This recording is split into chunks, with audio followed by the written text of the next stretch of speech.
Angaza usotua saa 7. Kiongozi wa kanisa Katoliki Papa Francis aaga dunia akiwa na umri wa miaka 88.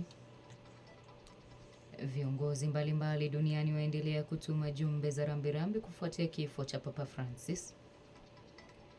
Kwenye rubaa za kimataifa, Israeli yakiri kosa lilifanyika katika mauaji ya maafisa wa afya kusini mwa ukanda wa Gaza.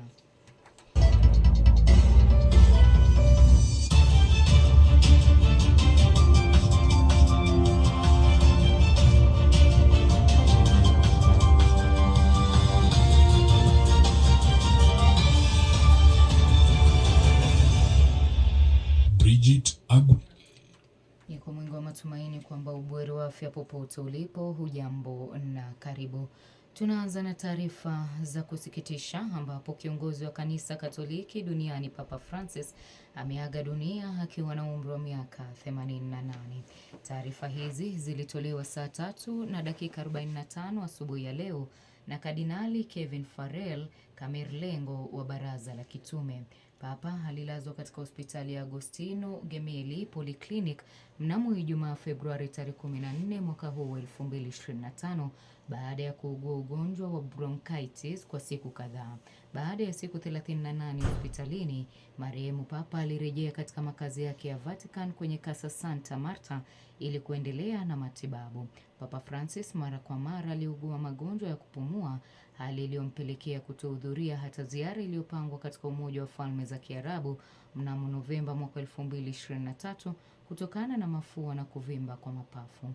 Mnamo Aprili mwaka 2024, hayati Papa Francis aliidhinisha toleo jipya la kitabu cha kiliturujia kwa ajili ya ibada za mazishi ya Papa, ambalo litaongoza misa ya mazishi ambayo bado haijatangazwa tarehe. Na tukisonga mbele ni kwamba Papa Francis atakumbukwa kama Papa wa amani kupitia wito wake bila kuchoka na ziara zake za mara kwa mara ili kuonyesha ukaribu wake kwa wale wanaoteseka na matokeo ya moja ya majanga yasiyo ya haki ya kibinadamu. Katika kujitokeza kwake hadharani mara ya mwisho, Papa Francis alirudia kauli mbiu iliyokuwa katika upapa wake wa amani. Wakati wa baraka ya Pasaka Urbi et Orbi, siku moja kabla ya kifo chake, maneno ya Papa yaliunga mkono rufaa nyingi alizotoa kwa miaka mingi, akiwataka viongozi wa ulimwengu kuweka silaha chini na kufanya mazungumzo ya amani.